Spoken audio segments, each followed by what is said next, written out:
네, 안녕하십니까. 유영서 목사입니다. 오늘 함께 나눌 말씀은 요한복음 16장 5절에서 15절까지 말씀입니다.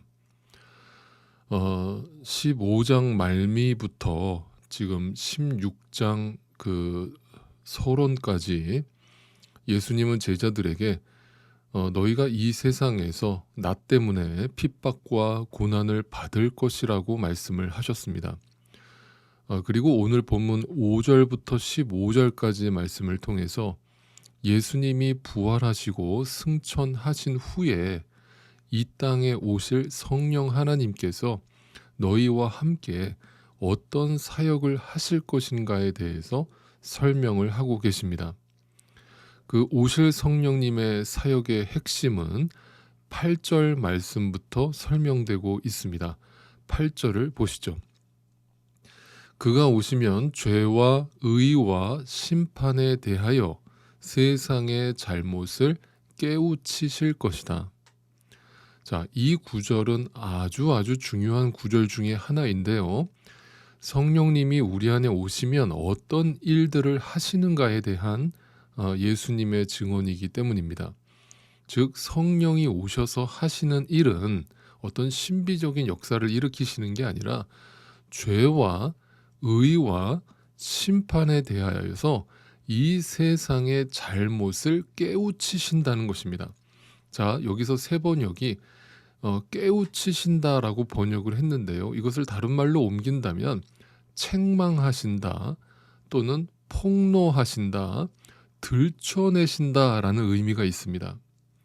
그래서 제가 설교 중에 자주 쓰는 단어 중에 하나가 바로 이 단어입니다.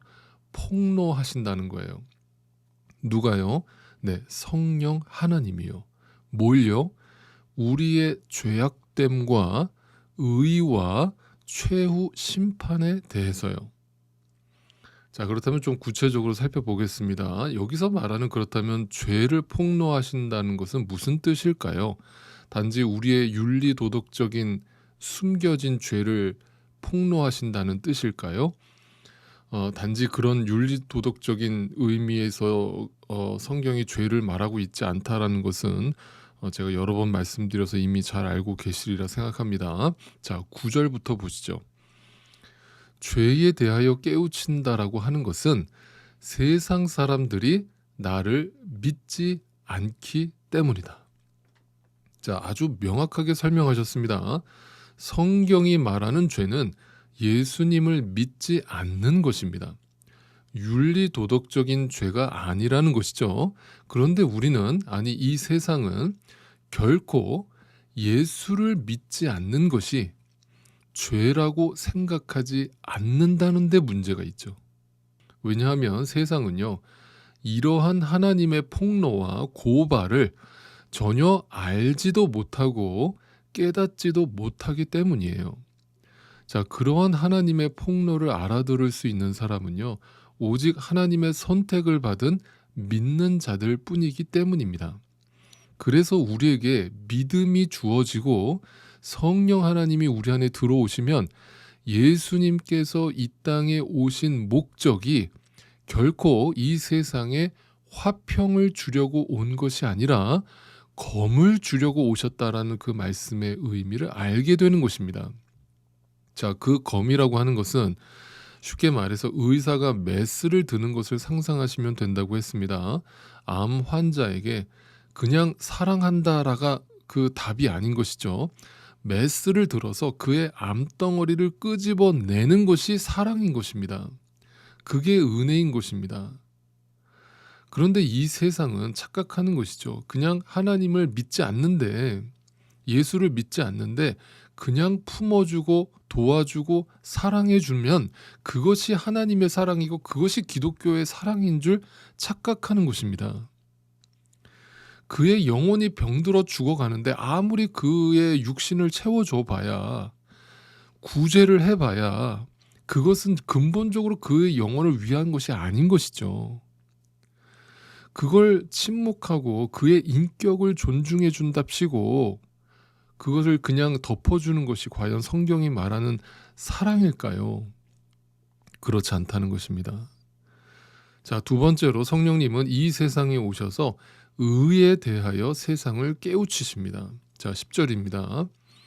의에 대하여 깨우친다라고 하는 것은 내가 아버지께로 가고 너희가 나를 더 이상 못 볼 것이기 때문이다. 자, 이 말씀 잘 이해해 보셔야 되는데요.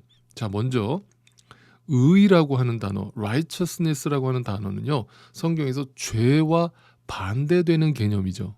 그죠?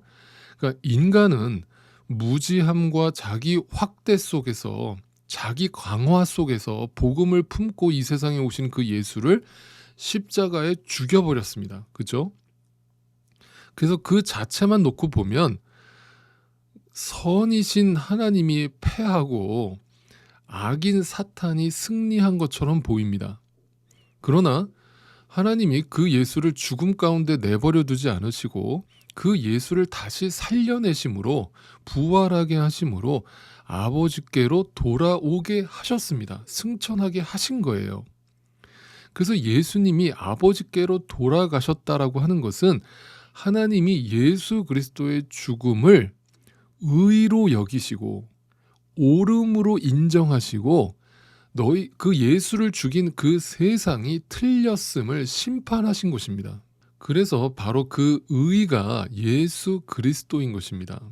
그러므로 예수를 믿는다는 건 예수가 이 세상에서는 망하는 자 같고 실패하는 자 같고 당하는 자 같이 보이지만 하나님의 최종 판단에서 그 예수 그리스도가 옳았음을 하나님께서 증명해 내셨기 때문에 우리 또한 그 오직 예수 그리스도의 의를 통해서만 의로워질 수 있음을 말씀하신 것입니다. 자, 정리해서 말씀드린다면 우리 안에 성령이 오시면 예수 그리스도가 의요, 그 예수 그리스도를 통해서만 우리가 의로워질 수 있음을 깨우치시고 믿게 하시는 분이 성령 하나님이시다. 세 번째로 성령 하나님은 심판에 대하여 세상을 깨우치십니다. 11절입니다. 심판에 대하여 깨우친다라고 하는 것은 이 세상의 통치자가 심판을 받았기 때문이다. 자, 이 세상의 통치자가 누굽니까? 사탄이죠. 거짓의 아비죠. 빛을 미워하는 자죠. 이 세상에서 바벨탑을 쌓아서 하나님께 대적하고 자신의 왕국을 이루려는 자죠. 바로 그 자가 의로운 자이신 예수를 죽임으로 심판을 받게 될 것임을 성령 하나님께서 증언하신다는 것입니다. 가인이 아무도 없는 곳으로 아벨을 데리고 가서 그 아벨을 돌로 쳐 죽였지만 하나님은 그 아벨의 피의 호소를 듣고 계셨고 알고 계셨다. 그리고 그것에 대해서 공의와 정의로 심판하신다라는 것을 말씀하고 계시는 것입니다. 이처럼 하나님은 우리 믿는 자들에게 성령님을 보내셔서 이 무지한 세상을 깨우치십니다. 바로 세상과 하나님의 백성들을 깨우치십니다. 그래서 오직 예수 그리스도만이 의요, 답이요, 진리임을 알고 믿고 따르게 하시는 것입니다.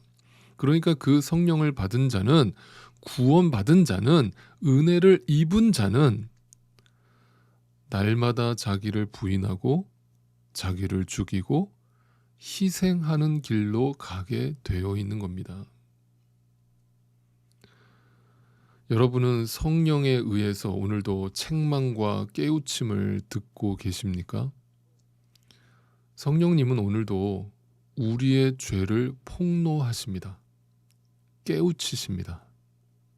그런데 그걸 무시하고 자기 연민과 자기 합리화와 자기 우상에 빠져서 아닌 척하고 살고 계시다면 성령님이 오늘도 우리 안에서 탄식하실 것입니다. 오늘도 죄된 나를 향한 그 성령 하나님의 통곡 소리가 들리십니까?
네.